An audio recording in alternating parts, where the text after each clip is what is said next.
In this episode, we will explore the Japanese concept of Ikigai to help junior and aspiring turnaround practitioners determine if this challenging career aligns with their personal mission and values. This session will highlight how understanding your reason for being can lead to a fulfilling journey in turnaround management. Your host for the session is Pattinson, a professional turnaround practitioner with a success rate of more than 95% for all business rescue plans published to date. Pat specializes in the compliant and ethical rehabilitation of distressed businesses towards an outcome of saving businesses, saving jobs, and providing the best possible outcome to all affected persons. There's a very popular saying that you should do what you love and the money will follow. I'm not very fond of that idea. I don't think it's practical. And I think that the concept of Ikigai will sort of conform that for everybody. Ikigai is a Japanese concept, as we've said. It goes around the reason for being, your reason for being, personal life, business life, wherever you may think of it, it is applicable. For today, we're going to look at it from a turnaround management career perspective. So in short, again, Ikigai is your reason for being, and it looks at the main topics of what you love to do, what you're good at, what the world needs, and then, of course, the one that's most popular for everybody, what you can get paid for. And this last one about what you can get paid for is what often skews our decision making early on when we want to decide the career that we want to embark on. That's why we often see so many people change careers halfway through their lives when they find out that what they are doing might make them the money, but it does not give them the satisfaction or the happiness that they need in their personal lives.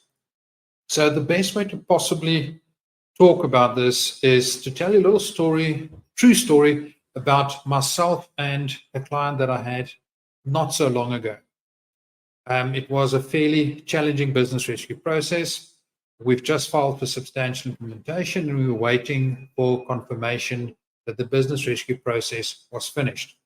As James and myself were sitting around the boardroom table, I was expecting one of his famous snarky comments or sarcastic traits about how challenging the process was when he looked me dead in the eye and he said, "I am going to be a business rescue practitioner.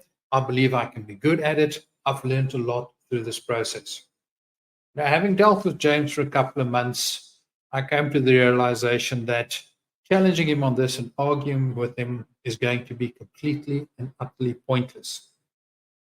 I then simply asked him if I can ask him a couple of questions. I explained to him what Ikigai was, I explained to him the concept, and he was quite open to the idea. I, of course, camouflaged it with you'll probably need to do this with one of your clients into the future. So we sat down and I asked James the very first question. What is it that you love to do? What are you passionate about?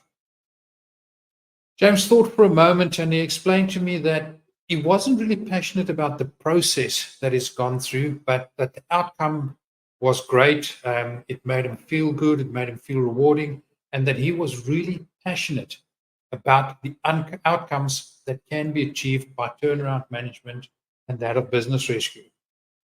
He, however, admitted that he loved the result, but that the process was challenging. So for now, we were going to put that on the back burner and discuss the rest of the questions. So the next question is, of course, as we know, what are you good at? Confidently, James boasted he's as good as his job. He can run the business. He's a strong leader. And of course, I cannot deny this. The question is, of course, are you good at turnaround management? There's no point in being good at golf, being a good veterinarian, being a good business owner, business leader. Business turnarounds and turnaround management is very, very different to the running of a normal business. You go from the one project to the next.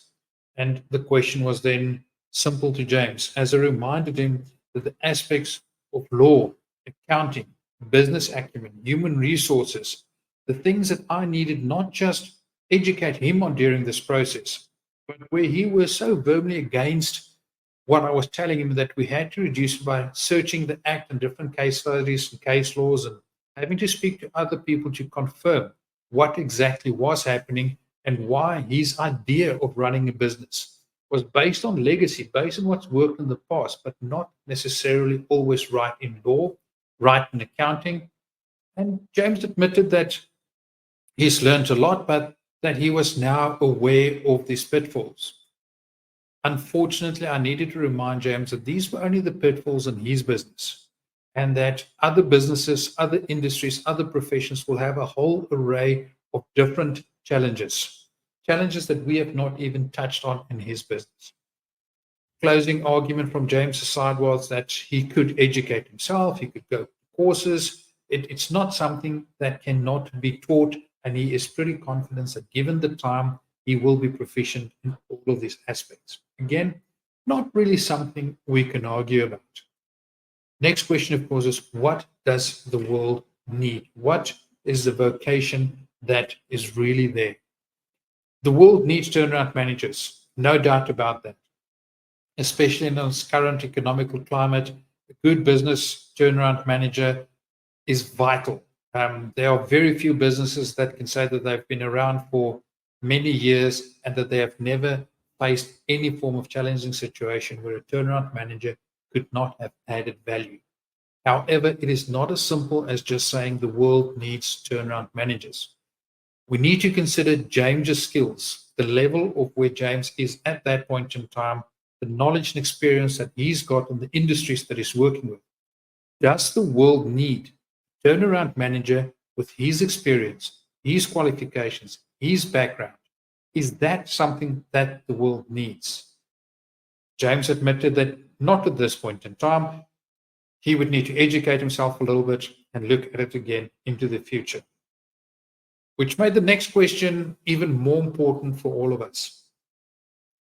What will the world pay for? So similarly as to what the world needs, what will the world pay for? There are many companies in need of a turnaround practitioner. Turnaround practitioners earn good money, but that good money is based on their reputation, their experience, their success rate. For James, no longer a youngster, to enter the market of turnaround management against so many other managers out there, so many other professionals, was there really a market for him?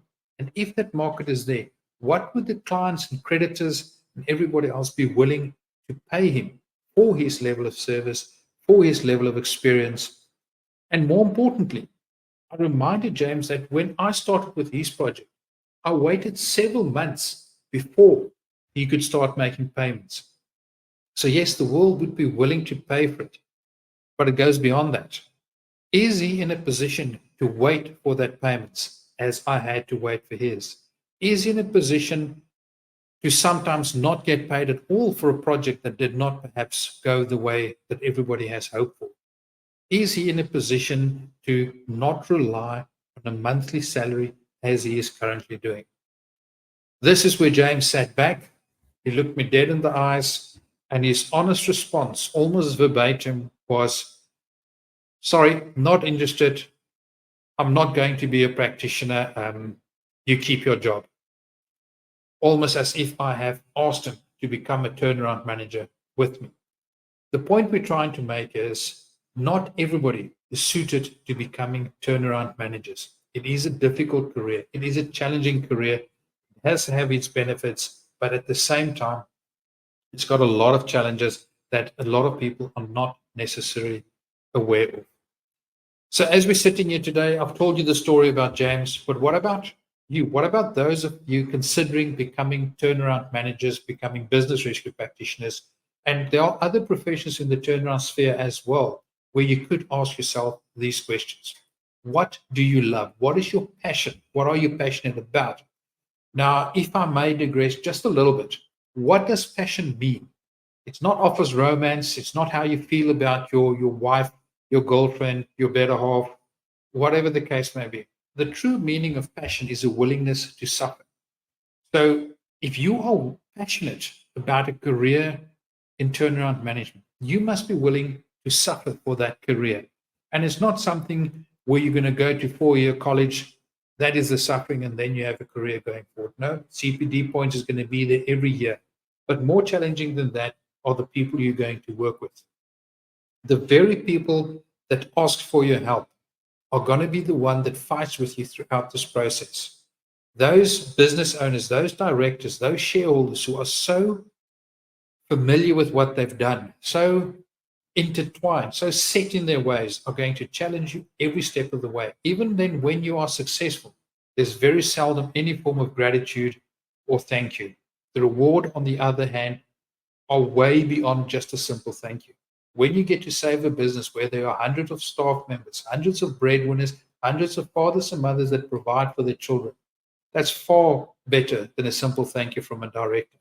But you need to be passionate about what you go into. It's not an easy career. So what do you love?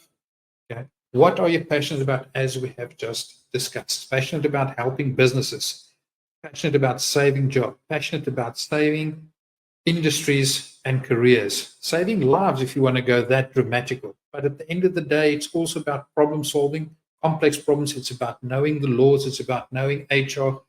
It is about understanding ethical decision making, when those ethical decisions sometimes go up against the very laws that you are supposed to adhere to. And sometimes you need to make a decision in the gray area where it might not be that legal, but ethically you need to do it. You need to pay a salary, although there might be other payments that's far further in the queue. And then, of course, will you love and embrace the uncertainty and the emotional toll with what comes with business rescue? And we are not talking about the money here. The money comes at a later stage. The fights that you will have, how it will be taxing on you as a person, your family life. Sitting 3-4 o'clock in the morning writing a business rescue plan because, as they've recently said at a seminar, 5 minutes to 12, you've got a company that needs to pay salaries and wages at the end of the week, and the bank are threatening to close your facility. These are the kind of times and things that you need to consider before embarking on a career in turnaround management. What are you good at? We all have different skill sets. As I always say, if you have a legal problem, go to an attorney. If you've got an accounting problem, go to an accountant, an auditor. And if you've got a leaking pipe, you need to find a plumber. The unfortunate situation with a turnaround manager, and more so a business rescue practitioner, is that your career is so juxtaposed that you need to be knowledgeable and proficient in all of these areas. You might not need to be an attorney, but you need to know enough about the law to go up against the attorneys. You need to know enough about accounting to confidently look at a financial statement and answer the questions that are potentially posed by yourself. More so, you need to look at the information presented to you in a manner that you can understand it and challenge it from those directors and shareholders that present it to you. Because the unfortunate reality is it'll be more often in your career that you come across directors trying to withhold information. They're not trying to hide it, they're not trying to lie about it, but sometimes they know the mistakes and they're just trying to protect their own images and egos to a great extent. So are you good enough at these kind of things, at the law, at accounting, and more so strong enough personality to go up against these other strong personalities to get your point across? And then the simple question, what does the world need? Yes, they need turnaround managers. Yes, they need business rescue practitioners. But do they need skills and experience that you bring to the table? How long will it take you before you have set yourself in a career path where you are able to build on your reputation to make sure that the income you want, that you deserve, is viable in your particular industry? What can be paid for? Yes, turnaround management is rewarding. It's financially rewarding, but it's not always a steady income. I have sometimes gone literally 6-7 months without earning any funds from a project. Business rescue is all time consuming. You cannot take on 5, 10, 20 business rescues a year. Sometimes it is such a taxing matter that you can only take on one at a time. And you're going to assist a financially distressed business. It's not a business with millions of rands in the bank. It is only logical that at some time or another, You're going to come across a project where you're going to have to wait for your income. Can you afford to do that? Your earnings will also be directly proportional to your reputation, to your experience, and that'll be based on your track record. And that track record, unfortunately, needs to be built up over time. You are not going to start your career day one as a turnaround manager and get the top dollar. You're going to have to do some of the smaller projects. I started my career where for a very long time, I actually did them either for free or contingency based until I were able to start charging properly. Easy outcome, of course, is if you're able to join up with another company that is already involved in business rescue, you can learn from them. That's a great opportunity. Unfortunately for me, when I started my career as a turnaround manager, it was way before business rescue was part of our legal landscape, and it was very, very unknown. And I, like I said, had to do a couple of for free, and then in contingency, where I only got paid at the success of the project at the end of the period.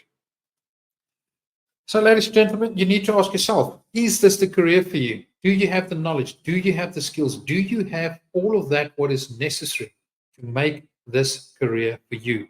Again, I promise you the rewards are great. Challenges are equally great, though. At this point in time, just a bit of a recap. Are you willing to fight with the very people that have employed you to assist them? Ladies and gentlemen, as crazy as this sounds, it is almost in every turnaround, in every rescue, where the management team, the directors that have employed you, fight you every step of the way. If not as a collective, there's always the one that wants to fight you on this particular change, and the next one will try and fight you on the next change. It is not because they are deliberate. It is not because they want the rescue or the turnaround to fail. It's because they are set in their ways, and they have to step aside to allow someone else to take charge. It is an uphill battle, and if you don't have the stamina to stick it to the race, if you cannot keep going, fighting for weeks on end, late nights, early mornings, it is really something you need to consider, because not all projects are this challenging, but the majority of them are. You need to decide, are you the kind of person that can do these kind of projects without any gratitude or acknowledgement from the very people whose jobs you've saved? The creditors will always argue that they want it more, they want it faster, not knowing or not considering what the alternative would have been. The little bit they are getting are far greater than the nothing they would have gotten on the other side. And then, of course, as a person, are you willing to risk your financial well-being, your family's financial well-being, your future, being dependent on getting paid from a company that is in clear financial distress? Challenging questions, but this is the career I chose, and I doubt very much if I would ever want to go in any other direction. Ladies and gentlemen, thank you very much for your time. This is the end of episode 7 in our season. This is where I would like to hand over to our sponsor, BR360, and a big welcome, big thank you to Mr. David Masterton.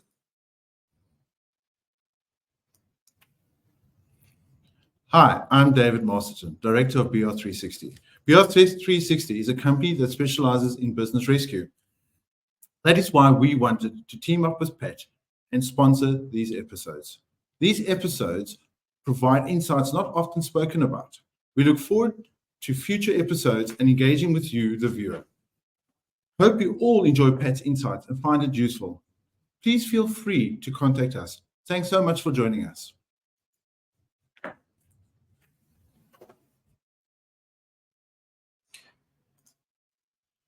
Thanks to Mr. Masterton and his team for sponsoring this event, and thanks to all of you for viewing it and being here with us this morning. And then lastly, my daughter would not forgive me unless I ask you all to like, join, share, and follow us for more. Thank you very much. Until the next one. The views expressed in these episodes are solely those of the presenters and are based on their personal experiences. They do not necessarily represent the views or opinions of any professional associations or organizations with which the presenters may be affiliated. The content of these episodes is for informational purposes only and does not constitute legal, accounting, or any other professional advice. Viewers are encouraged to seek advice from qualified professionals regarding their specific circumstances.